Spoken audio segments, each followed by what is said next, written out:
Olá, cara estudante, estamos aqui para mais uma aula de física.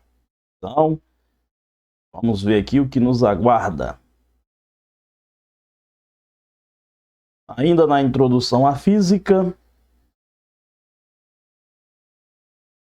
nós vamos tratar hoje de diferenciar teorias e leis. E dentro da perspectiva do conhecimento científico, então leis e teorias e leis científicas. E aí a gente tem uma gravura, seria Isaac Newton, naquela clássica história, né, que uma maçã caiu na cabeça dele, e ele então concluiu que fez a maçã cair foi uma força. E esta força, ela tem a mesma natureza da força que mantém a Lua em órbita em torno da Terra. Mas vamos lá conversar mais a respeito. Vamos começar com essa afirmação, né? Você e seus colegas levantam uma teoria para a derrota do Brasil na Copa do Catar. Essa teoria tem validade científica? Então, durante esta aula nós iremos falar a respeito, né, e chegar a uma conclusão. Ou seja, tem validade científica ou é apenas uma especulação?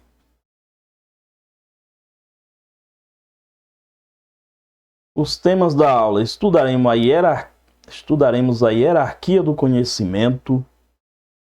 Será uma tentativa de colocar em degraus, em uma pirâmide, como o conhecimento se processa. A definição de teoria científica e a definição de lei científica.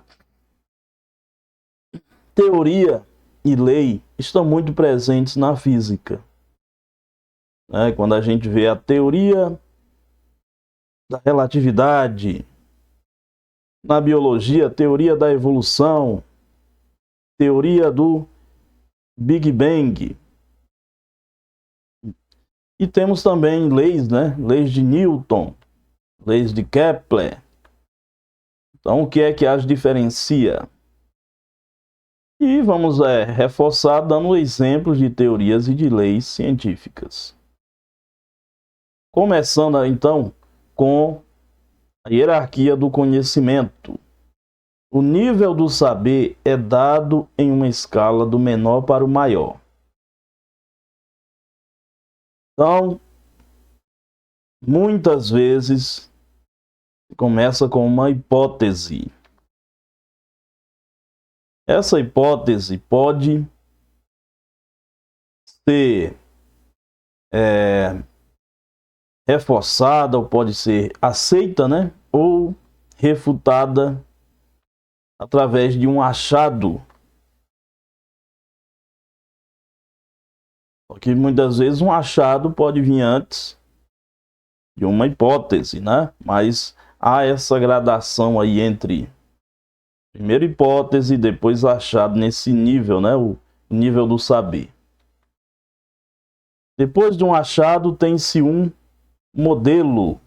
Busca-se criar um modelo, e esse modelo ele pode levar a teorias. E as teorias podem se embasar em diferentes leis, ou em leis que há, ou numa lei que reforça a teoria. A gente pega a teoria do Big Bang, havia uma previsão, né, de que o universo sofreu uma expansão, uma hipótese, e aí se chega a um achado, um dos achados, né, que era o fato de uma radiação inundar o universo, que hoje é chamada de radiação cósmica de fundo. Isso é um achado que leva a reforçar aquela hipótese, né? E isso dá embasamento à teoria do Big Bang. Também foi descoberto por um astrônomo chamado Hubble que as galáxias estão se afastando uma das outras, que o universo está em expansão. Esse foi mais um elemento para reforçar a teoria do Big Bang. E, aliás, ele deduziu uma lei, olha só aí, né? Uma lei para a expansão das galáxias. Ou seja, essa lei, ela faz parte e reforça a teoria.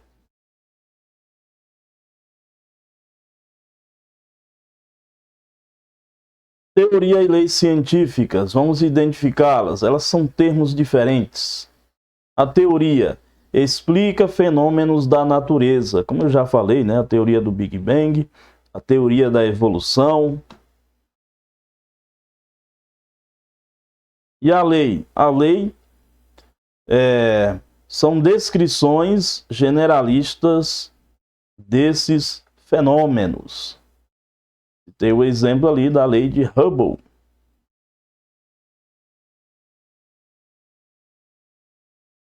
A teoria é embasada por diversas pesquisas feitas ao longo do tempo, mas ela não é uma verdade absoluta. A teoria mais aceita hoje no meio científico para a evolução do universo é o Big Bang, né? Mas ela vai sendo constantemente aperfeiçoada. Então, ela não é uma verdade absoluta. Ali em cima só uma observação, né? A gente colocou lei, né? Aí são descrições, né? Deveria ser leis. Olha esse detalhezinho aí. A teoria científica, vamos então dar mais suporte a ela e com exemplo. A teoria não é uma versão menos confiável que uma lei, né? Porque elas são distintas e uma muitas vezes dando embasamento à outra. Caso a lei, reforçando a teoria. A teoria é um fato com base em fortes evidências, citamos, né, o caso da radiação cósmica de fundo que preenche todo o universo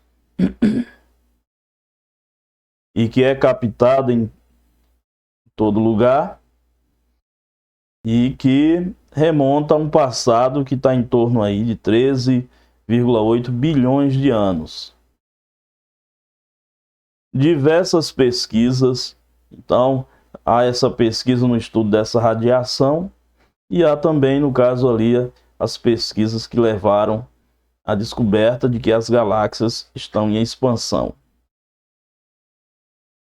E vários cientistas ao longo do tempo dando suporte e reforçando essa teoria. Há também casos em que teorias foram derrubadas ao longo do tempo com base nos trabalhos dos cientistas. Teoria, vamos a alguns exemplos. Teoria da evolução, teoria da seleção natural e teoria da relatividade. Essas teorias se baseiam, né? São fatos e que se baseiam em estudos de diversos cientistas ao longo do tempo. Então aí a gente fez esse mapa. Agora vamos para a lei.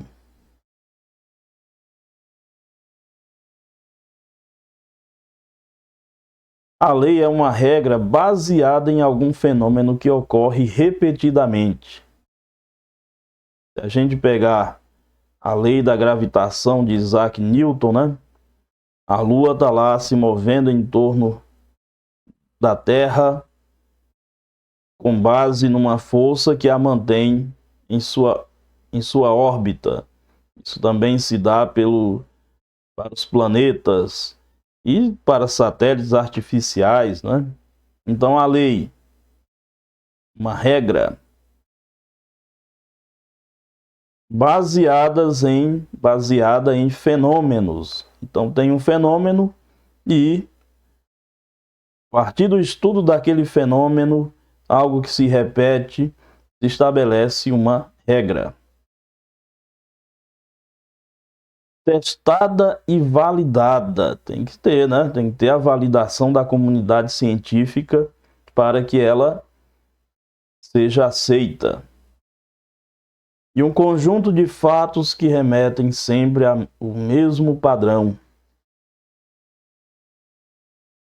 Vamos a exemplo. Aqui eu coloquei lei ou leis, né? Porque quando a gente escrever aqui, ó, seria lei de Newton. Não, seria leis de Newton. Como, por exemplo, a primeira lei, lei da inércia, né? Além de outras duas. Temos também a lei da gravitação universal de Isaac Newton. E as leis de Kepler, que são as 3 leis para o movimento dos planetas. Isso é estudado, né, numa área da física de nome gravitação, que está dentro da mecânica. Agora vamos seguindo adiante. Vamos então a um exemplo de lei científica. A lei da gravitação universal de Isaac Newton. Um fato: uma maçã caiu. E aí surge uma hipótese, né, para aquele fenômeno. A hipótese: a maçã é atraída por uma força. E aí começa a busca por uma lei, né? Modelo científico que explica o fenômeno. E aí o que é que a gente vê, a que conclusão Newton chegou, né? Que essa força, ela é proporcional ao produto das massas dos 2 corpos que estão se atraindo e inversamente proporcional ao quadrado da distância que os separa. Então, ele chega a esta lei, né? Aí nós não temos uma equação do jeito que está escrito aí, né? Só vai surgir uma equação quando você verifica se realmente o F vai ser igual a M vezes G dividido por D, aliás, Mzão vezes Mzinho dividido por D ao quadrado. Mas não é, porque é necessário uma constante aí, né? Para que as unidades de um lado seja igual, do lado direito seja igual às unidades do lado esquerdo. Então aí daria massa vezes massa, né? Então massa ao quadrado dividido por distância ao quadrado não é a unidade de força. Então falta aí uma constante. Que depois na gravitação você pode ver lá que essa constante vai ser chamada de constante de gravitação universal. Mas o que interessa para nós neste momento é mostrar que Newton concluiu que a força ela é proporcional, diretamente proporcional ao produto das massas e inversamente proporcional ao quadrado da distância. Quanto maior o produto, maior a força. Quanto maior a distância, menor a força.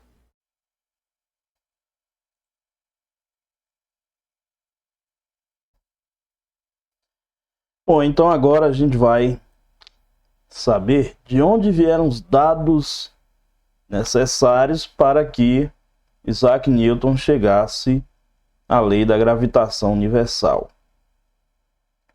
Então, os dados eles foram obtidos por um astrônomo chamado Tycho Brahe. E esses dados foram analisados pelo seu discípulo Kepler, Johannes Kepler. Então, Tycho Brahe fez observações, por exemplo, do planeta Marte, durante anos. Coletou uma quantidade de dados enorme. E aí ele precisava de um de um astrônomo com habilidades em matemática para analisar aqueles dados e descobrir uma lei ou leis que regessem o movimento dos planetas. Essa descoberta dessas leis foram feitas depois da morte do Tycho Brahe. Felizmente, né? Ele já não estava mais vivo para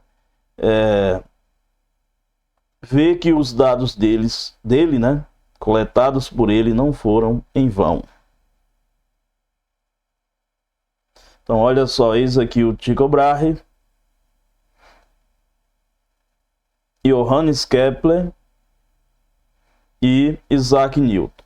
Então, Isaac Newton junta a sua lei da ação e reação com as leis de Kepler e chega então à lei da gravitação universal.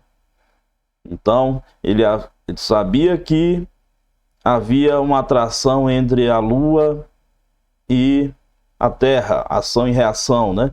Então, essa força, quando ele juntou com as leis de Kepler, chegou então na lei da gravitação universal.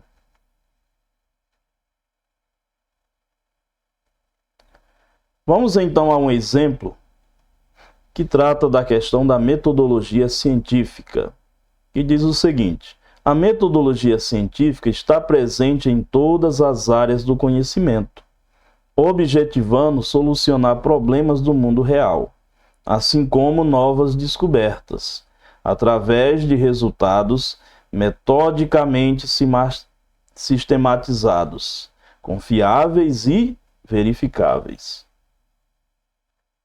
Acerca dos objetivos e conceitos epigrafados anteriormente, é incorreto afirmar que: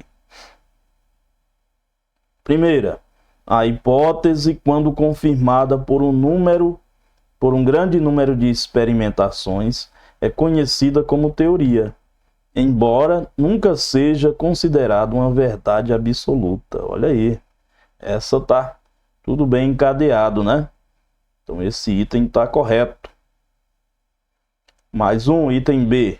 Um aspecto importante da ciência é que os conhecimentos científicos mudam sempre, e com base nesses conhecimentos, novas teorias são formuladas, substituindo muitas vezes outras aceitas anteriormente.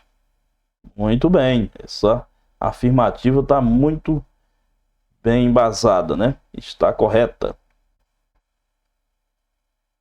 Ao formularem uma hipótese, os cientistas buscam reunir várias informações disponíveis sobre o assunto.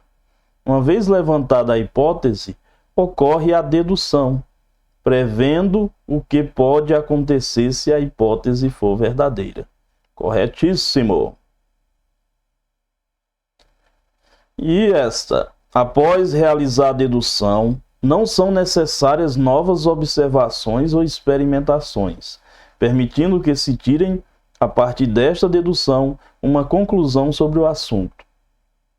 Então, tirar uma conclusão sobre um assunto, tudo bem, mas essa parte aí que diz não são necessárias novas observações ou experimentações, aí torna o item incorreto, né? Então, o item incorreto é o item D, de dedução. Após realizar a dedução, você tem que realizar novas observações e experimentações. Certo? Então é isso aí. Vamos então finalizar com o exemplo 4. Seu colega afirma: eu tenho uma teoria sobre como ele precisou faltar à aula hoje.